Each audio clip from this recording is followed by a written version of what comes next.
Good morning, everybody. Before I start, let me introduce the folks behind me. Obviously, the Vice President.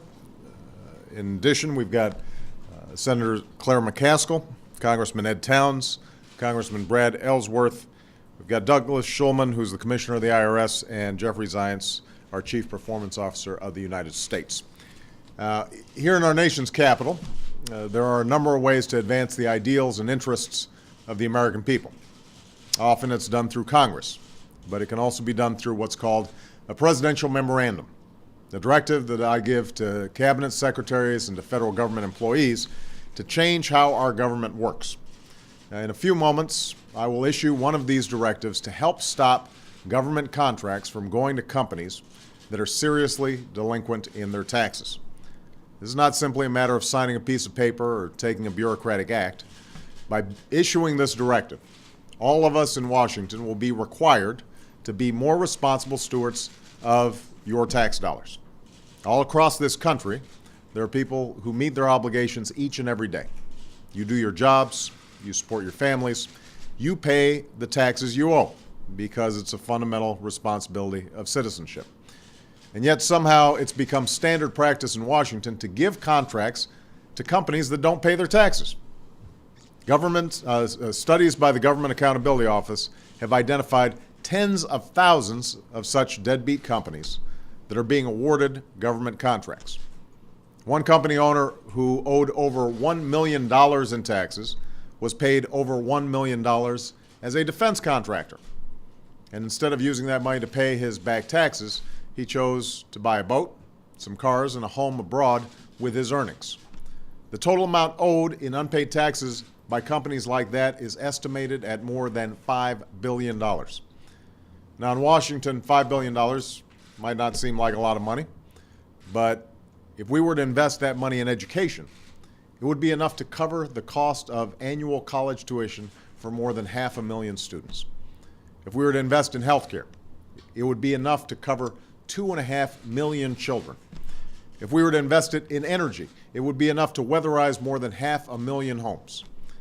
In a time of great need, when our families and our nation are finding it necessary to tighten our belts and be more responsible with how we spend our money, we can't afford to waste taxpayer dollars. And we especially can't afford to let companies game the system. We need to make sure every tax dollar we spend is going to address our nation's urgent needs and to make a difference in the lives of our people. The status quo, then, is inefficient and it's wasteful. But the larger and more fundamental point is that it's wrong. It is simply wrong for companies to take taxpayer dollars and not be taxpayers themselves. So we need to insist on the same sense of responsibility in Washington that so many of you strive to uphold in your own lives, in your own families, and in your own businesses.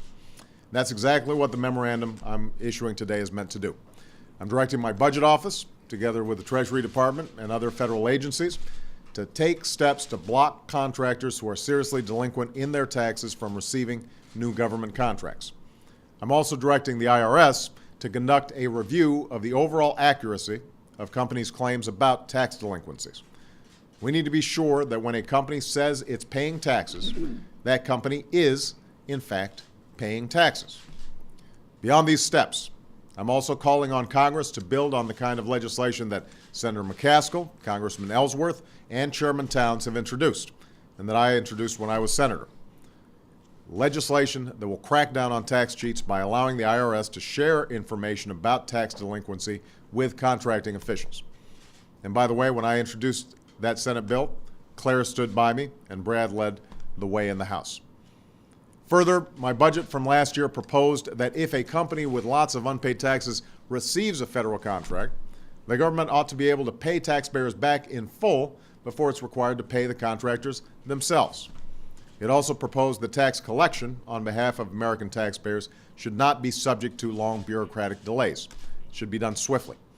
Since Congress did not act last year on this proposal, I'm introducing it in this year's budget, and I once again urge Congress to act on it.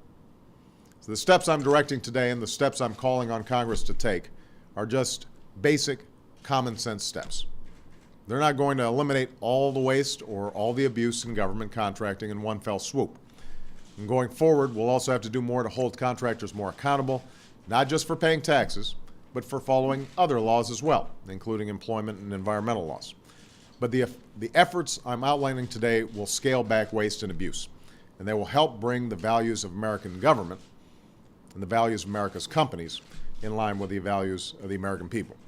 So, with that, I'm going to sign this memorandum, and I'm expecting our team to implement it as quickly and as effectively as we can. All right?